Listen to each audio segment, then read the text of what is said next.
Hello everybody, Trevor here. If you've watched my last video about Thomas characters that I think should return in full CGI, I've hinted that maybe I'll do a video on Sodor's locations next.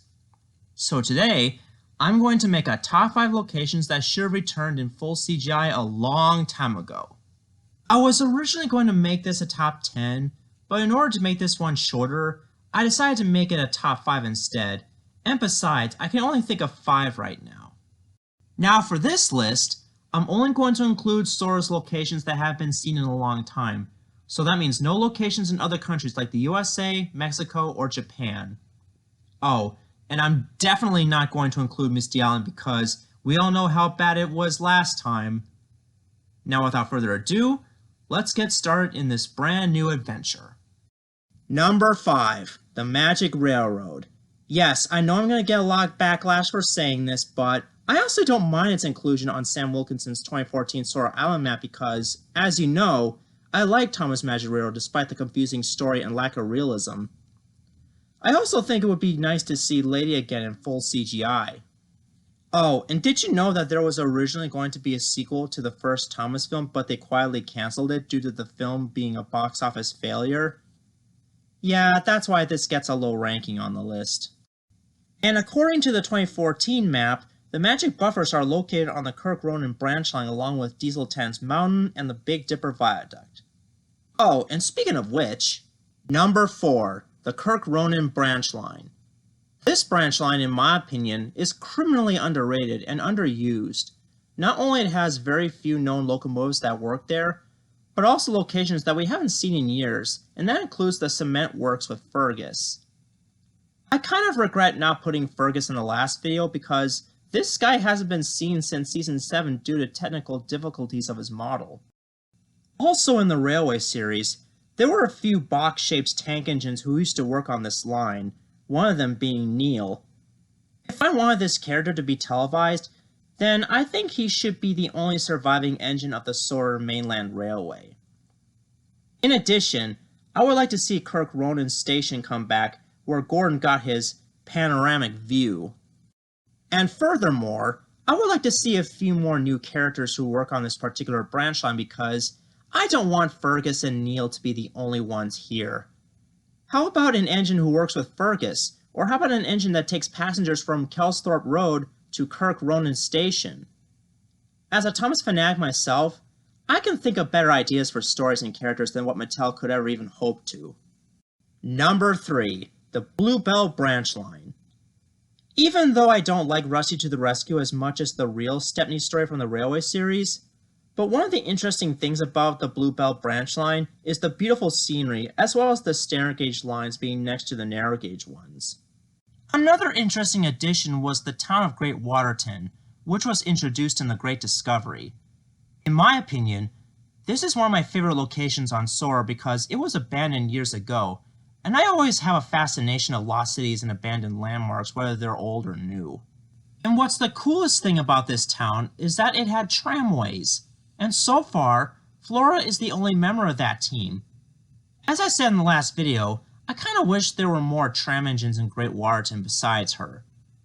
Also in the last video, I would kill for Stepney to come back in full CGI because he's a cool character, and one of my favorite engines based on a real-life locomotive. Number 2, the Smelters Yard. In my top 10 Thomas villains video, I've included Ari and Bert as number 8. I've even said that they were grim messengers of doom and work at the Sodor smelters where the engines go to get scrapped. One of my favorite episodes involving the smelters was in Stepney Gets Lost, where Stepney gets taken away by Ari and Bert and attempted to murder him. Thankfully, Sir Topham Hatt came and stopped this madness. Although it was nice to see Ari and Bert return in the Andrew Brenner era, but the one thing that's totally missing was the Smelters Yard on the Kildane branch line, where they reside. If they are going to bring this area back, then I think they should include a couple new characters like a steelworks steam engine that's gullible like Timothy. Or how about a sadistic character that's based on the grabber from Stepney Gets Lost? But those are just ideas in my head. Before I get to my number 1 pick, here are some honorable mentions. The other harbors in the classic era, whether it be Tidmouth or Knapford. I've decided not to include them because ever since Season 5, Brendam Docks became the most important port on Sodor. Also, Timoth Harbor was the main port in the railway series, but I personally don't mind Brendam Docks replacing it because we already got some of our favorite seaside workers like Cranky and Salty. Boulder Quarry. After the events of Rusty and the Boulder, Sir Topham had decided to close it due to the destruction from the boulder. And I don't think we'll ever see this area again. The Normanby Branch Line. It got beat out by the Kirk Ronin one because I find the Kirk Ronin one to be the most interesting because of the magic railroad elements as well as its history of the Sodor Mainland Railway. But still, I would like for this branch line to come back someday, as well as Arthur himself. And the #1 location I think deserves a comeback is the Sodor Airport.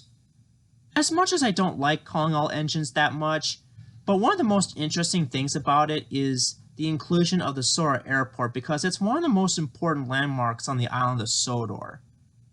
The Sodor Airport is also the home of Jeremy the Jet Plane, who I have mentioned in the last video that he deserves to make another return. Without the Sodor Airport, there wouldn't be any more flights, not to mention that people will have to travel the slower way by road or rail. Flights are faster than road trips because they usually take about a few hours to land, while road trips would usually take longer than that, depending on where you live or how far you're traveling. For instance, it takes about 8 hours and 19 minutes to drive from Wichita to Minneapolis, at least in terms of light traffic. In other words, 635 miles. And with the Sodor Airport, people won't have to keep traveling by road, train, or even by boat. It gives people another option to travel, and that's why it deserves the #1 spot on Sodor locations that should have returned a long time ago. Now let me know in the comments section on which of these locations do you think should have came back in the Andrew Brenner era. Do you agree with my list, or do you have your own personal preference? And if I made any mistakes here, please let me know because I don't like to repeat the same old mistakes over and over and over again.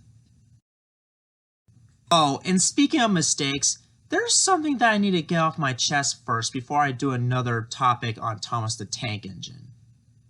This is Trevor Davis, signing off.